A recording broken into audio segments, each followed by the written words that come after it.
Bonjour, quelques mots pour faire office de corrigé après le devoir surveillé numéro 1.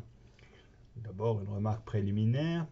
Il est un peu surprenant, pour ne pas dire pire, que, ayant disposé des sujets à l'avance et les ayant en principe préparés, vous ayez été aussi nombreux à produire des devoirs très médiocres, notamment, on y viendra dans un second temps, concernant l'étude de documents, qui est choisie par beaucoup d'élèves qui n'en maîtrisent toujours pas la méthode.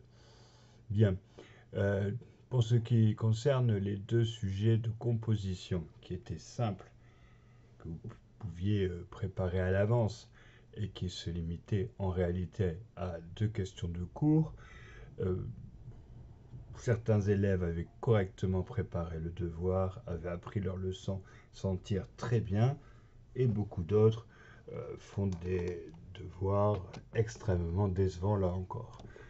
Alors je vous rappelle la règle concernant les compositions. Commencez par une entrée en matière, plutôt une phrase générale qui sera acceptable par tout le monde, et si vous y tenez, une citation ou un fait précis. Mais ce qui est important, c'est que ce soit court, assez général, pour que personne ne mette en doute la véracité de l'affirmation. Dans un deuxième temps, on reformule la question qui est posée. Ensuite, on annonce un plan.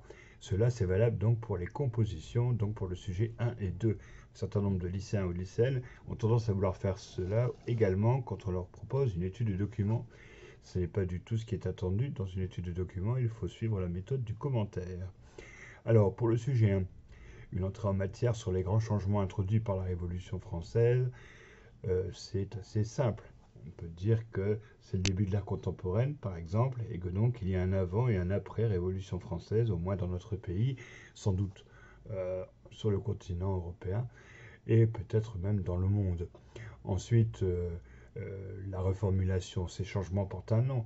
Euh, alors, il s'agit de révolution, mais aussi de l'amorce de mutation, c'est-à-dire que certains événements vont déboucher sur des changements spectaculaires, certes, mais peu durables, et d'autres préludent à des modifications, des évolutions, des transformations qui, elles, vont durer, mais mettre longtemps à se concrétiser sans doute. Donc on pouvait reformuler le mot changement en profitant de l'occasion qui était donnée de montrer que le vocabulaire était maîtrisé, qu'on savait la différence entre une révolution et une mutation. La Révolution française, c'est facile également d'expliquer qu'il s'agit d'une révolution atlantique, donc ça n'est pas une révolution aussi isolée qu'on veut bien le croire, et il est assez convenu de comparer cette révolution à celle des États-Unis, qui était très récente, qui venait d'avoir lieu avant 1789, ou même avec la glorieuse révolution anglaise, qui avait déjà un siècle d'âge en 1789. Voilà, pour le plan à soutenir, autorité, pouvoir et organisation économique et sociale, il vous est fourni. C'est-à-dire qu'on attend une partie sur les changements politiques qui gouverne et au nom de quoi. Donc ce n'est plus le roi qui gouverne, il se contentera de régner. C'est le peuple qui est le souverain. Et donc c'est la volonté nationale et plus le droit divin qui préside aux destinées du pays. Comment sont organisés les pouvoirs et puis comment sont organisées l'économie et la société. Là, ça veut dire qu'on a en place la mise en place d'un régime parlementaire basé sur la loi étant faite par les représentants des citoyens, et puis une économie qui, comme le domaine politique, est une économie libre, donc libre-échange, libre entreprise, fin des corporations. La Révolution a même aboli les salaires minimums, par exemple, et le droit pour les ouvriers de former des associations. Donc c'est un régime très libéral qui est créé. Au point de vue social, on peut se contenter de rappeler que les privilèges sont définitivement abolis. Alors vous aviez, pour vous aider à trouver une problématique, entre parenthèses, de l'ancien régime aux masses de granit fondatrices de la France contemporaine, ce dernier adjectif pouvant vous permettre, vous venez de le voir, eh bien, de reformuler en quoi la Révolution française a marqué un changement. Bien sûr que la problématique donc suggérée explicitement par la question posée, c'est de montrer que la Révolution, réfléchir en tout cas, à une démonstration qui viserait à présenter la Révolution française comme ayant détruit l'Ancien Régime, mais comme ayant débouché aussi sur de nouveaux principes, hein, les fameuses masses de granit, de nouvelles organisations qui allaient durer. Et évidemment, c'est plutôt Napoléon Bonaparte qui est le fondateur des bases durables de la fin de la période révolutionnaire, alors qu'auparavant, on a des essais assez décousus de différents types de régimes, monarchie parlementaire, puis république plus ou moins instable, qui introduisent des idées nouvelles, mais ne posent pas des bases pour un mode de gouvernement très durable. Bon, ce sujet 1 a été très bien réussi par une poignée d'élèves qui l'avaient bien travaillé. Le sujet 2, plus simple en apparence, parce que franchement, à part l'introduction et la conclusion, là vraiment on pouvait reprendre le cours mot à mot. Donc une entrée en matière sur ce que représentent par exemple les dates de 1789 et 1804. Donc c'est la période où en 1789 l'ancien régime de monarchie absolue disparaît, et puis 1804 Napoléon Bonaparte devient empereur. Donc en réalité le sujet c'est les régimes politiques pendant la Révolution, et ce n'est pas du tout un sujet sur qu'est-ce qui se passe après la Révolution, contrairement à ce que certains élèves ont pu aller jusqu'à écrire. Donc une grande instabilité, donc un plan peut-être plus compliqué que d'habitude. On n'était pas obligé de faire 3 parties, puisqu'il y avait peut-être un peu plus de régimes politiques successifs à énumérer en introduction comme pour le sujet 1. Donc entrer en matière par exemple sur la Bastille en 89, la proclamation de l'Empire en 1804, personne ne dira le contraire, la reformulation qu'est-ce qu'un régime politique, donc c'est la manière dont il est administré, gouverné si vous préférez, une cité, une police. Bon, à partir du moment où les citoyens sont souverains, on peut parler de régime politique, effectivement, entre 1789 et 1804, contre la France. Hein, je vous rappelle que c'est une des plus vieilles monarchies au monde, peut-être la plus vieille en Europe en 1789, donc un pays relativement puissant. Il fait partie des 4 ou 5 États les plus, 4 ou 5 États les plus forts en Europe, les plus importants, et le choc que va représenter la chute de la monarchie absolue française pour les souverains voisins est d'autant plus grand qu'on avait eu affaire à des rois de France d'autant plus ambitieux que, comme Louis XIV, ils avaient cherché à étendre leur modèle sur le continent. Et d'ailleurs, la famille royale française avait réussi à faire monter l'un des siens sur le trône d'Espagne.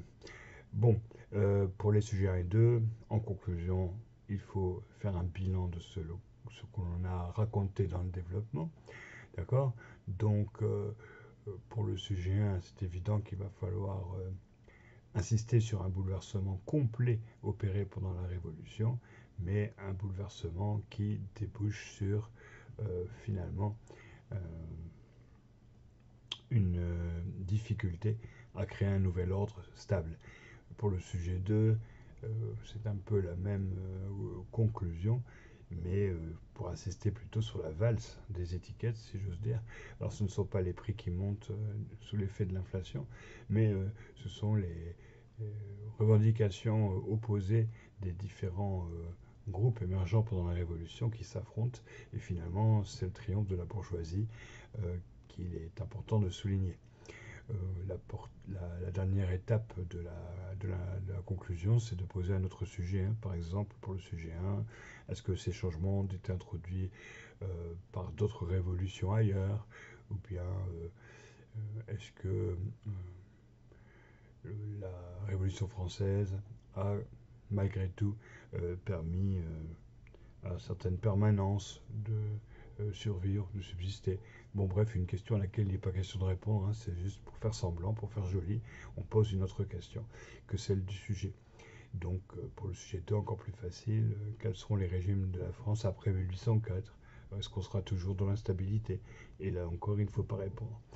Bon, quelques mots plus longs peut-être sur l'étude de documents, le sujet numéro 3, parce que là, franchement, on n'a pas l'impression que vous maîtrisiez du tout l'exercice. Donc encore une fois, pourquoi le choisir? Surtout si vous avez du temps pour le préparer chez vous. Cela confirme le fait que non seulement vous ne comprenez pas du tout la philosophie de l'exercice, mais vous n'avez pas pris le temps d'apprendre la méthode et encore moins de réviser sérieusement. Bon, c'est pas la peine d'en rajouter, de souligner au correcteur à quel point vous êtes mal préparé quand vous avez un devoir surveillé important comme celui-là. Alors en introduction, je vous rappelle qu'il n'est pas du tout question là de faire une entrée en matière et de poser un plan en 3 parties. Enfin, c'est pas du tout l'essentiel. Ce qui est important, c'est de dire à quel type de document on a affaire, donc de rappeler leur nature, puis de présenter les auteurs, de dire si les sources sont fiables, et enfin et surtout euh, d'exposer dans quel contexte se passent les événements dont il est question, dans quel contexte les documents sont produits. Alors sur les 6 points de l'introduction, 3 points sur le contexte, c'est très important, or c'est ce que vous négligez de faire systématiquement. Bon, donc on avait 2 documents, il fallait les confronter. L'un des documents peut passer pour un témoignage. En fait, il est rempli de citations apocryphes, ce qui signifie que ce sont des propos que Napoléon aurait tenus et que M. Emmanuel de Las Casas, qui a partagé son exil à Sainte-Hélène, rapporte dans un livre. Rien ne prouve, même aujourd'hui, que le mot à mot est parfait et que Las Casas se soit souvenu des formulations exactes de Napoléon. Rien ne prouve non plus qu'il ne les ait pas travesties sciemment. Ce qui est un peu sûr, et c'est pour ça que vous pouviez parler de la fiabilité de la source, parce qu'on l'avait évoqué en classe, c'est que récemment on a retrouvé le premier manuscrit de Las Casas qui lui avait été confisqué par les Anglais avant son expulsion de l'île de Sainte-Hélène, et qu'on a pu comparer ce premier manuscrit au livre qu'il a écrit ou réécrit plus tard en France. Là, il y a assez peu de différence.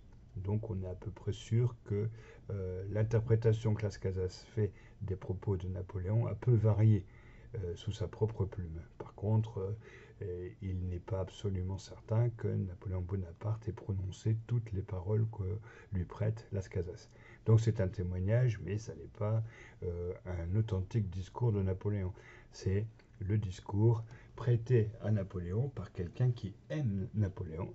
Autrement dit, il s'agit bel et bien d'un élément important de la fameuse légende dorée. Donc la fiabilité de la source est assez relative, puisqu'il s'agit d'un document de propagande favorable à Napoléon, favorable à la France révolutionnaire, qui est présenté comme finalement le motif sous-tendant l'œuvre de l'empereur des Français déchu et envoyé en exil par les Britanniques. Deuxième document, là encore on peut parler de témoignage dans la mesure où Chateaubriand a vécu à cette époque-là. Si vous êtes intéressé par les lettres, vous le connaissez sans doute déjà comme écrivain.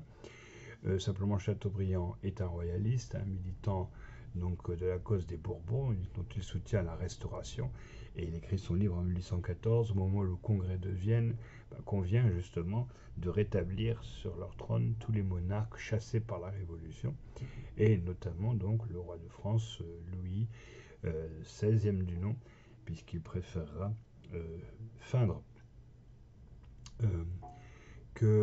pas 16e du nom, Louis XVIII, pardon, puisqu'il préférera feindre que Louis XVII a régné plutôt que de reconnaître qu'il y a eu une révolution et une interruption de la continuité dynastique pendant plus de 15 ans. Donc, deux documents assez différents, puisque l'un est une grande œuvre littéraire et l'autre est plus un carnet de témoignages, de citations.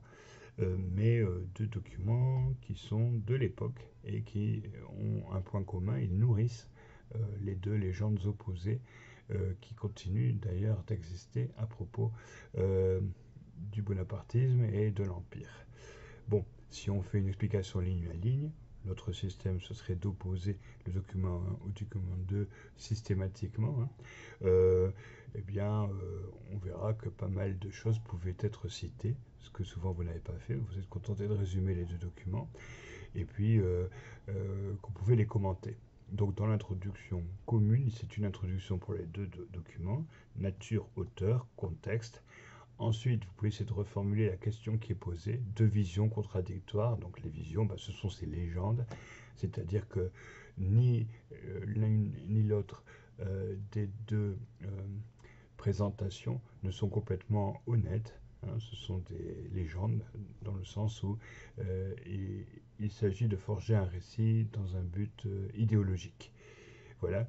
Et donc, que ce soit dans son gouvernement de la France ou bien dans sa politique à l'égard de l'étranger, qui est une politique de guerre tout de même, Napoléon peut être vu d'une manière ou de l'autre. Alors, vous auriez pu préciser la manière, hein, soit comme un Robespierre à cheval, c'est-à-dire un révolutionnaire sincère, ou bien comme un odieux tyran, un despote. Bien sûr que on a le droit de faire un petit résumé des documents et même d'expliquer comment ils sont fabriqués. Donc ça s'appelle la structure et l'analyse, mais ça vaut un point, guère plus. Euh, Certains le font un peu inutilement parce qu'après, dans le développement, ils vont répéter ce qu'ils ont déjà fait dans l'introduction, c'est-à-dire que la plupart des gens qui prennent le sujet sont juste capables de résumer deux fois les deux documents et souvent ils les résument assez mal. Et voilà. Alors, y compris quand le document affirme quelque chose, il faut faire attention et puis être capable de noter que c'est peut-être pas tout à fait la réalité. Alors, si on prend le document 1, il a nettoyé la Révolution, que veut-il dire? Bon, la Révolution avait donc été souillée.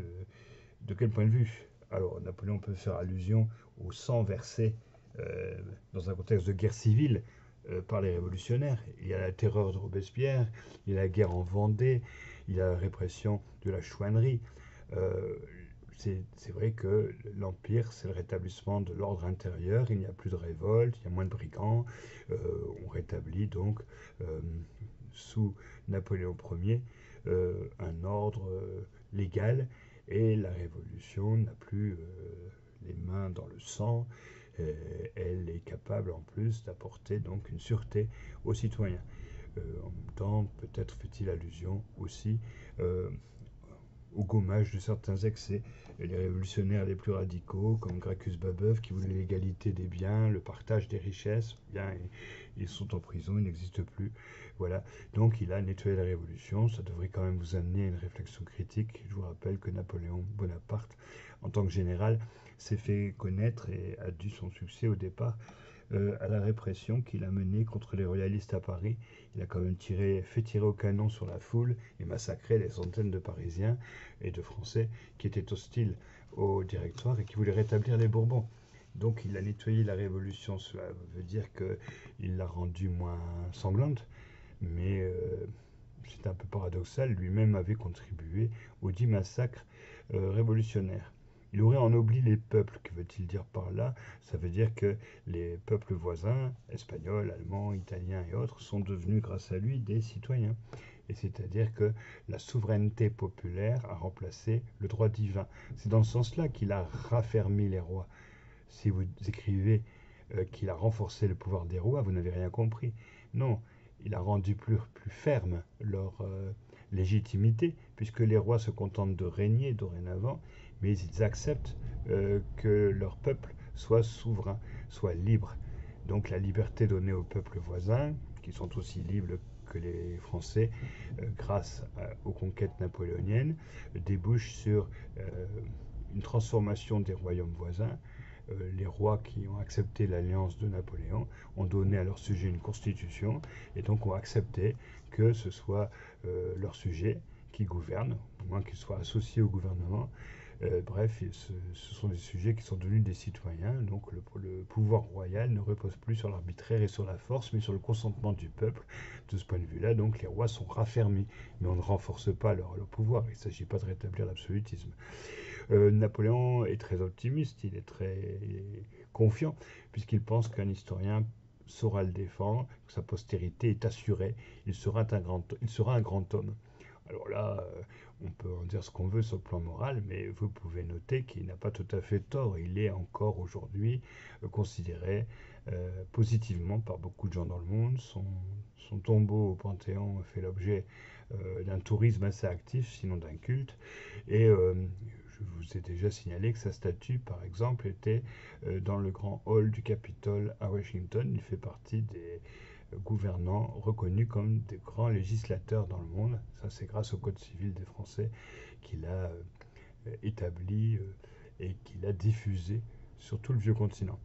Euh, Napoléon refuse d'être considéré comme un despote, puisque de son point de vue, il n'est pas un tyran, il n'est qu'un dictateur à titre provisoire. Il a exercé la dictature parce que sans dictature, il n'y avait plus de liberté. Et cela veut dire que, de son point de vue, les groupes ou les personnes qu'il a opprimées voulaient abuser de la liberté. C'est ce qu'il appelle la licence, l'anarchie. Donc pour établir l'ordre, pour mettre fin à la guerre civile, pour faire l'unité des Français, il a un petit peu réduit la liberté. Il en convient, il a gêné la liberté, bien que ce soit un des principes qu'il prétende défendre, mais par nécessité seulement. Alors c'est le même argument que Robespierre quand il voulait établir ou défendre la terreur, hein, à savoir que le gouvernement était révolutionnaire, donc pas constitutionnel, tant que la révolution n'était pas finie, tant que les ennemis de la révolution n'étaient pas abattus. Donc un argument un peu spécieux, mais que Napoléon peut utiliser sans grande vergogne, ça a été fait avant lui. Hein. Donc la dictature est une nécessité pour réussir la révolution. C'est ce que pensait Robespierre, c'est ce que affirme d'après Las Casas Napoléon. La dictature impériale est donc un moyen d'accomplir la révolution et un moyen indispensable face aux opposants à la révolution. Ce sera repris plus tard d'ailleurs par les bolcheviks cet argument. Alors ce qui est intéressant, c'est peut-être d'identifier qui est au seuil de la porte et menace la liberté. Et là, vous voyez bien qu'il y a à la fois les royalistes qui sont partis en exil à Coblence et ailleurs, mais aussi les rois et les seigneurs étrangers.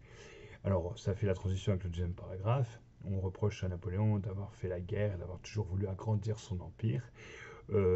Lui se défend en prétendant qu'il a voulu la paix et qu'on l'a obligé à faire la guerre. Il est clair qu'en 1802, en tant que premier consul, il a fait la paix avec tous les voisins, même avec les Britanniques, seulement ça n'a pas duré.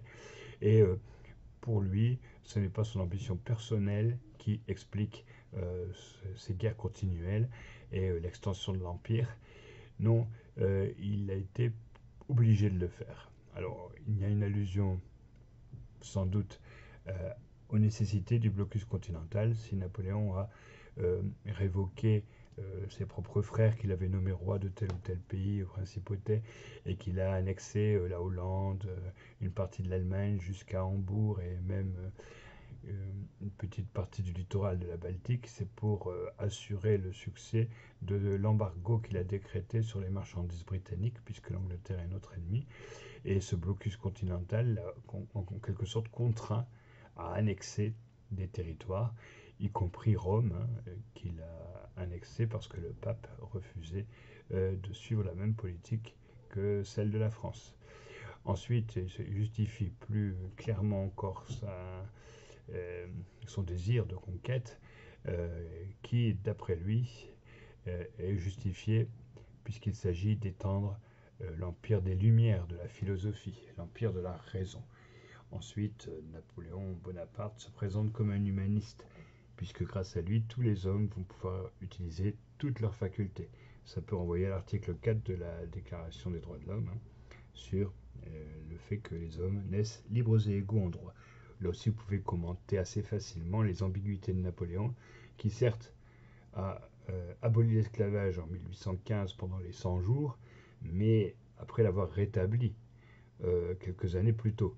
Et donc, évidemment, il est plus souvent rappelé que Napoléon empereur a mis fin au régime de liberté dont bénéficiaient les Noirs dans les Antilles françaises que l'inverse, puisque sa décision de finalement rendre leur liberté et leur dignité aux anciens esclaves n'a pas été appliquée.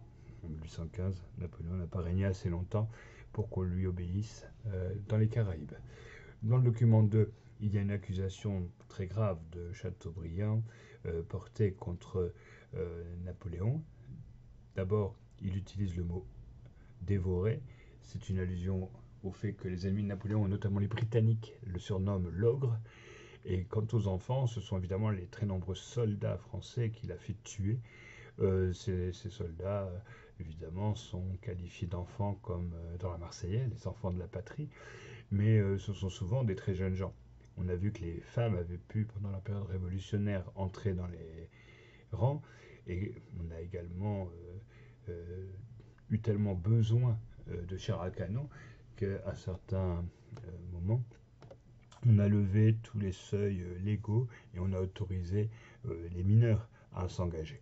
En 1814, quand Napoléon revient au pouvoir, enfin en 1815, il va ordonner aux enfants de 16 ans d'aller à la guerre. C'est ces enfants de 16 ans qu'on appelle les Marie-Louise. Donc Chateaubriand dénonce ce massacre de la population française par l'intermédiaire ou le biais des guerres que mène Napoléon. Il est clair que c'est la principale raison de l'impopularité de l'Empire à la fin de la période. Les Français sont lassés de la guerre, ils ne comprennent plus ce qui motive cette guerre. Ce n'est plus une guerre qui est perçue comme une guerre révolutionnaire, justement pour étendre les idéaux de la France. Ça apparaît plutôt comme une entreprise de domination. Et ensuite, quel que soit le motif de la guerre, ils en ont assez de payer le prix humain de cet impôt du sang est trop lourd. Donc Chateaubriand a beau jeu de rappeler que Napoléon, c'est la conscription. La conscription, c'est le service militaire obligatoire. Napoléon ne l'a pas inventé, c'est une nouveauté introduite par la Révolution française, et à la fin de la période, les pays voisins l'appliquent également parce que ça permet d'équilibrer les forces. Si les Français mobilisent tous leurs jeunes garçons et les envoient à la guerre, les pays voisins ne peuvent plus se contenter de payer les rois gouvernant les pays voisins ne peuvent plus se contenter de payer des mercenaires. Eux aussi font appel à la conscription, à la levée en masse, qui d'ailleurs s'est retournée contre la France, en Espagne d'abord, avec la guérilla du peuple contre l'occupant, et plus tard en Allemagne, où les Allemands, à partir de 1813, vont se révolter contre la domination impériale. Donc la conscription est dénoncée par Chateaubriand, mais vous pouvez noter que Napoléon n'a fait qu'appliquer un système qui existait avant lui et qui sera maintenu par la suite. La police, la censure, la fusillade nocturne, ça ce sont les éléments de l'oppression que Chateaubriand estime montrer la tyrannie exercée par le régime.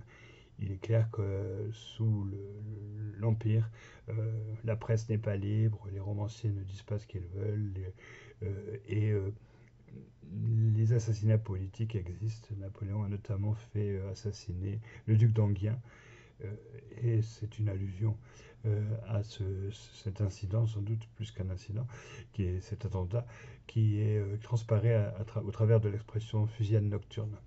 Donc le genre humain t'accuse, ça veut dire que Napoléon, du point de vue de Chateaubriand, qui retourne un peu les arguments des révolutionnaires, Napoléon n'est pas un humaniste, il n'a pas respecté les droits de l'homme, et il est à la fois en dehors des valeurs du christianisme, la religion, des valeurs morales, le bien et le mal, et même des valeurs de liberté. C'est une phrase très importante que vous pouvez ne pas trop commenter tout de suite pour avoir un argument dans votre conclusion. Donc Chateaubriand ne refuse pas du tout l'idée qu'il y ait des droits de l'homme. D'accord. Il ne refuse pas non plus les valeurs que la religion chrétienne et la morale traditionnelle justifient.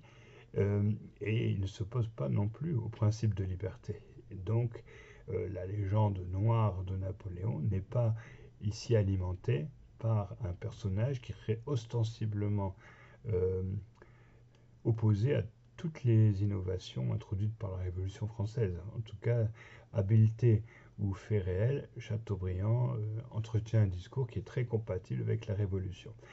Le deuxième paragraphe du document 2, c'est pour insister sur le fait que Napoléon a été une catastrophe pour la France, mais aussi pour toute l'Europe. Donc, Chateaubriand rappelle les guerres napoléoniennes.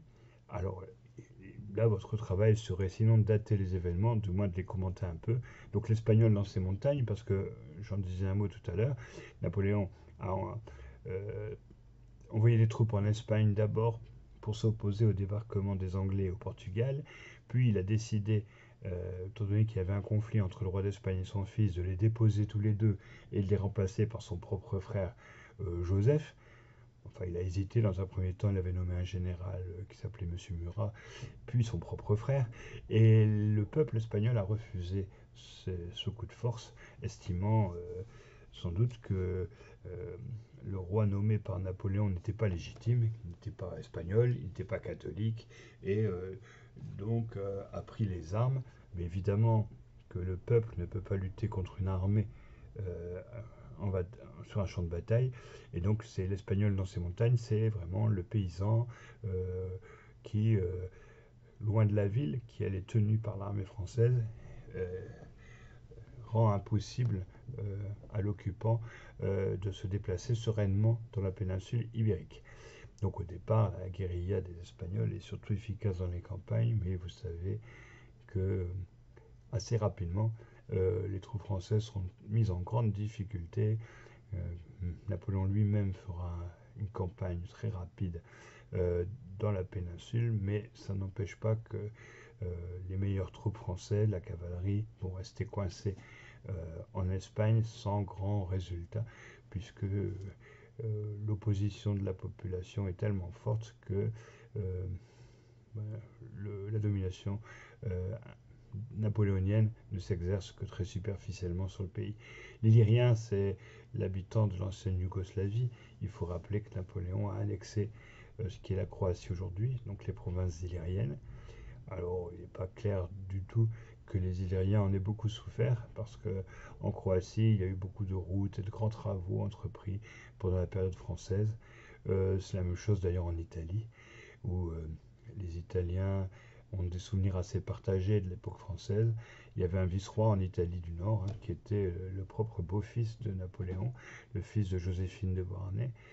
L'allemand, le russe, le prussien. C'est amusant que Chateaubriand distingue l'allemand et le prussien, alors que la Prusse fait partie des nombreux États qui se partagent l'Allemagne à l'époque. Il faudrait peut-être que vous indiquiez que vous savez que ni l'Italie ni l'Allemagne n'existent en tant qu'État à l'époque.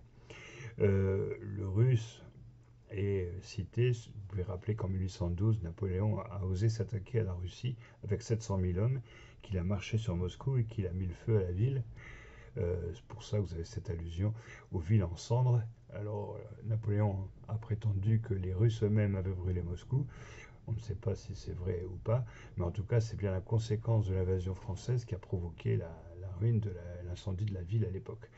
Bien, donc, la Voix du Monde déclare que Napoléon est le plus grand coupable qui ait jamais paru sur Terre. Ça, c'est intéressant aussi parce que ça montre qu'on en est, en 1814, à l'idée qu'il faudrait juger un chef d'État comme Napoléon et le condamner pour des motifs moraux. Alors c'est très en avance, mais ça annonce tout ce qui va se passer ensuite au 19e et 20e siècle. Hein. La naissance d'un droit international, de tribunaux compétents pour juger les crimes de guerre, les crimes contre l'humanité.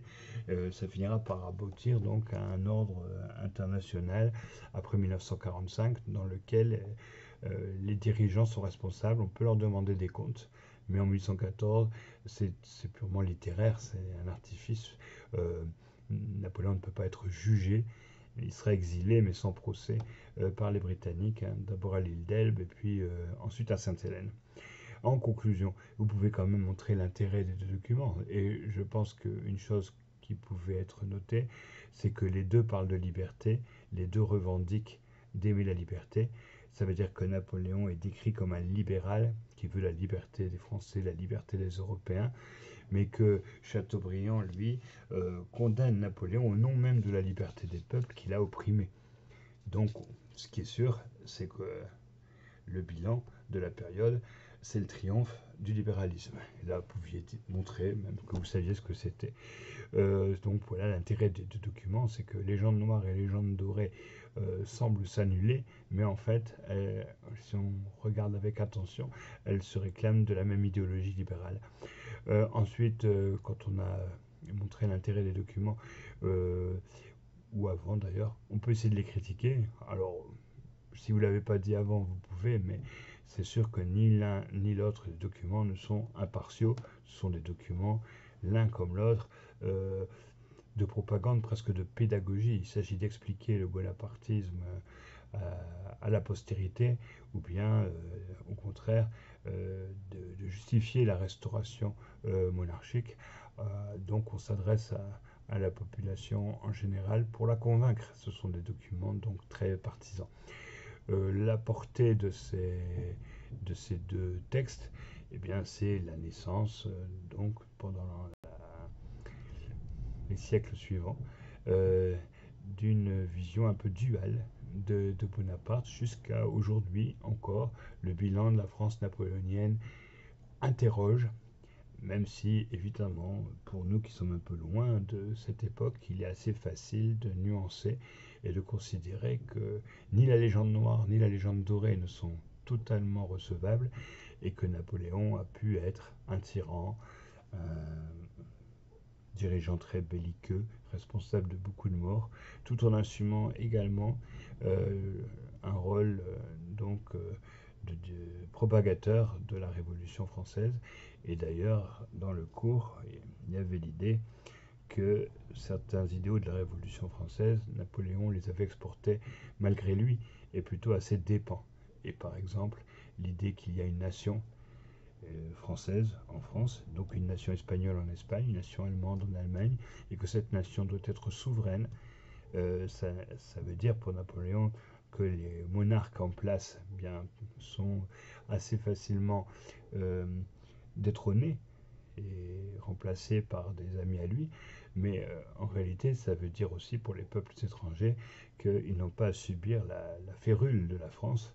Donc ces succès de l'idée nationale se retournent contre Napoléon, qui l'a propagé sans le faire exprès quelque part. Tout simplement, l'occupation nourrit ou fait naître un sentiment national, et la souveraineté, le principe de souveraineté défendu par la Révolution française et ostensiblement par Napoléon, eh bien, est retourné contre son emprise personnelle. Voilà, en quelques mots, ce qui aurait dû être dit. Et vous voyez bien que on peut trouver d'autres choses, mais il faut relever au moins une dizaine de mots ou de phrases et trouver des choses à dire qui ne sont pas dans le texte. Ressasser toujours la même chose n'a pas un grand intérêt, et faire un devoir qui s'éloigne complètement des citations non plus. Bon, il faudra faire plus et mieux la prochaine fois que vous choisissez une étude de document, qu'il s'agisse d'un document ou de deux documents. Évidemment, s'il n'y en avait qu'un, il ne faudrait pas les comparer l'un à l'autre.